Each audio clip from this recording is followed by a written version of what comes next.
The PlayStation Portal just got a sleek new midnight black look, but is it worth buying? If you don't own a Portal yet, this might be the one to get. But if you already have one, should you even care? Let's break it down. So what do you think? Does it come in black? Let's get straight to the good stuff. Once you get this new midnight black Portal out the box, it feels awesome. The same as the previous Portal, very sturdy, very well made. And what is surprising is I would say my first reaction to this colorway, it's not, I thought it would just all be midnight black, but I don't know if this will come across on the camera, but these panels down here are kind of really, really dark, like oily blue. And it does make it look different, especially in different lights. So this black, the midnight black right now, actually looks kind of dark silver under this bright light. And then when you're away from that, it looks black, but very, very stealthy. I love that the buttons are black as well. There's basically no color pops apart from this oily blue I was mentioning earlier. Very, very stealthy looking device. Just ignore that. That's just my charging dock connector there. And it looks great. I'm very impressed with it. But one thing which does jump out right away is the fingerprints. Man, this thing is a fingerprint magnet compared to the white model. It is like really obvious, especially if you're playing in a hot room, you've got sweaty hands, you're in a epic 1v1 situation, you will notice it on this. It really does, versus the white model, which you can't really notice it at all.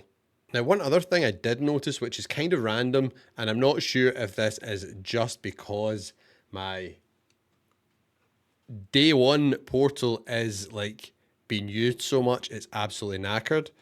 But what it was the adaptive triggers.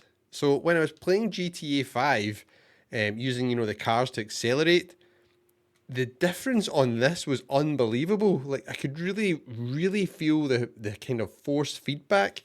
And this, it just felt kind of spongy. And I went into the settings and I switched back and forth between them thinking, wait a minute, maybe I've just got the settings turned off on this one. And not, that wasn't the case. I had it at the strongest feedback setting, as is this one. And it felt really different. So this actually really, really felt like a PlayStation Dualsense controller, whereas this one now doesn't. And I don't know what it is. I don't know if it is failing, it's damaged, it's just worn out.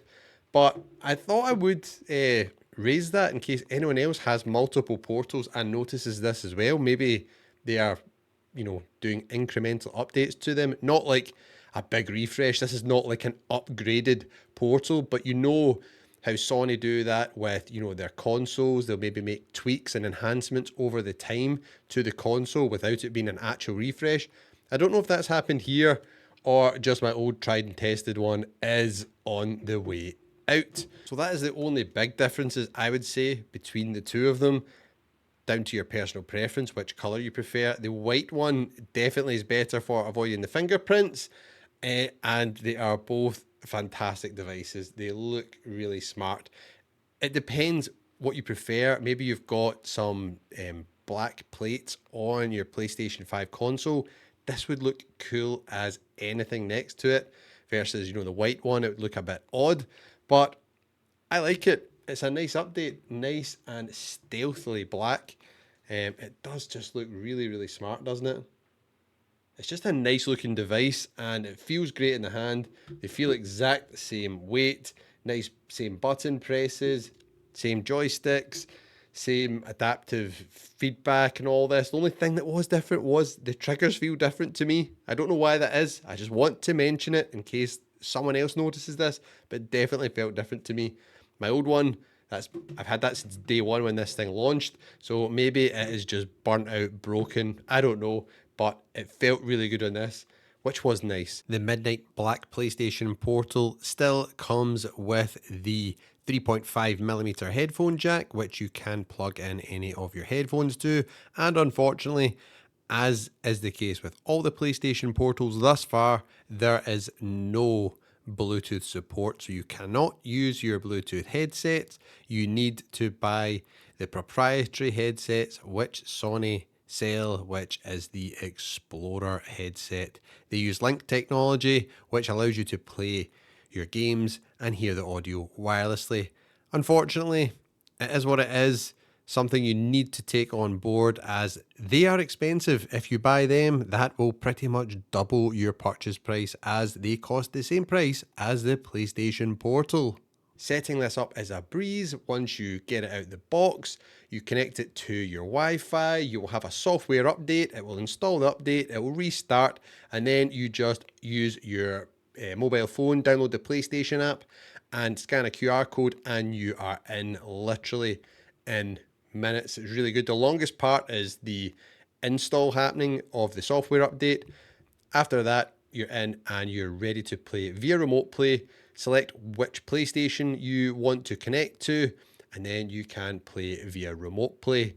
However, remember to turn on cloud streaming beta in the settings. So once you have this set up, head on into settings and you can turn it on, cloud streaming beta. Just remember, to play the cloud streaming beta, you do need a PlayStation Plus premium subscription.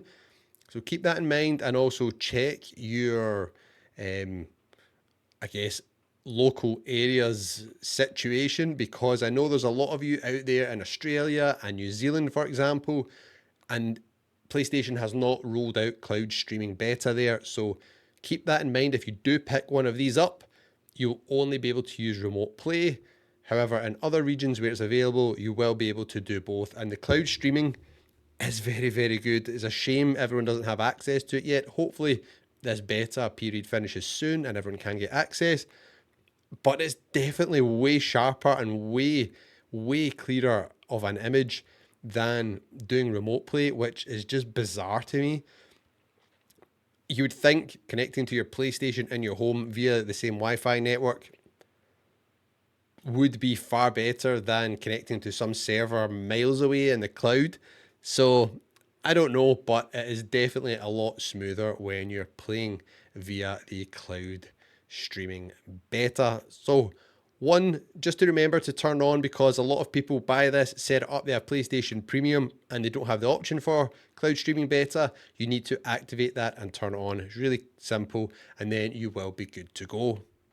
So I jumped into various games with my time with this. I've just had this today. It just launched today and I got my hands on it, luckily enough.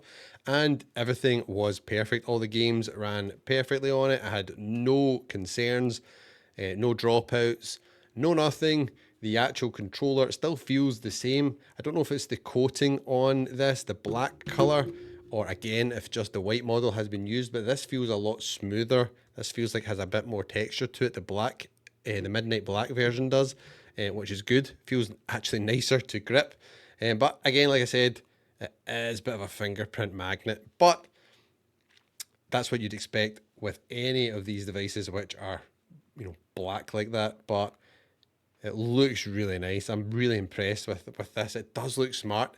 It's interesting how PlayStation have flipped. Remember when the PlayStation 1, I guess, was kind of grey? We had the PlayStation 2, which the standard model was black, and then everyone wanted to get a white or silver one. And then we had the PS3 and 4, where the standard model was black, and people were trying to get their hands on other colorways. Then we had the PS5 and it was white, and everyone wanted to get a black version. They launched the Portal in white. Now we've got the black one. And there's obviously the 30th anniversary edition. Do you think there'll be other colours heading our way? If you do think there is, let me know in the comments what colour you'd like to see the Portal in next. I would love a see-through plastic, old school effort. That would be amazing. Like see-through blue or purple or clear. I don't know. Like 90s tech. That would be cool. I would like that. That gets my vote. So Sony, if you're watching, give us a transparent PlayStation Portal, please. Send it my way. Just the last thing on playing this, the screen is absolutely beautiful. 1080p, 60 FPS, LCD screen. A lot of people worry, oh, it's not OLED. Trust me, I said this about the previous Portal I had and about this one. It is one of the best LCD screens I've ever seen. The colors absolutely pop. It's super vibrant, really nice and bright. You will have no complaints, especially when you're playing games on a smaller screen like this. Everything just looks sharper anyway. It is a really, really nice device and one you'll love playing all sorts of games on. I guarantee it. We quickly brushed over what's actually in the box, but in case you're interested, you just get the normal stuff here. You've got your box, which is within another box. PlayStation, this is probably the best packaging PlayStation have ever done, to be honest. I wish they would do this with their consoles. Then once you get that out, you have got a little box which has your USB-C to USB-C charging cable. You've then got the actual PlayStation Portal is in there, and you have got an instruction manual. Unfortunately, no one has taken on my update request that they give us a carry case with this, but I guess there's options out there now to buy, but that would be cool. I would like that to come with the device. That'd be a nice touch, I think. So is the Midnight Black PlayStation Portal worth it? Let's discuss.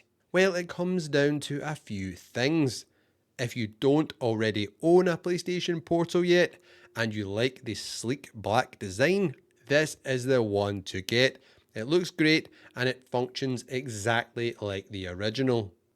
If you already have the white PlayStation Portal, there's no need to upgrade. It's purely a cosmetic upgrade and no hardware improvements that I can see apart from this thing I mentioned about the triggers. So please everyone let me know if that's the case, or maybe I say this one's just on the way out. It's done in. But if you've got one of these, there's no need to upgrade. Save your money. It's just the same thing. Keep your money until we get the actual Vita 2 or until we get a PlayStation Portal Pro with back buttons and changeable sticks. That would be pretty freaking cool, wouldn't it? Who would like to see that? Let me know. And if you own the 30th anniversary Portal, number one, I'm really jealous. And two, you do not need to buy any of these. Stick with your 30th anniversary one. That one is an absolute beauty. Or maybe you want to keep that one good and, you know, keep it as a bit of a collector's item. Then this might be a really good option to use as your daily driver. Ultimately, this is just a fresh color option, which is welcome as it's cool to be able to show off your personality and pick which color of tech you like, but it is not a next gen revision or a performance boost. And just remember people, this applies to any PlayStation Portal. When we speak about performance, you really need solid internet to get the most out of these devices. If you don't have good internet, you will not have good gameplay. And some people have even asked me, do you need the internet at all to play these? Can you play these offline? You cannot. Without the internet, these do absolutely nothing. So please, please, please do not buy these if you do not have unlimited internet data plans. You will just be disappointed. So what I want to know now is, which do you prefer, the white version or the midnight black version? Sound off in the comments. And if you have just picked up one of these, you lucky thing, make sure you check out the next video on screen for some must-have accessories to get the most out of your new PlayStation Portal.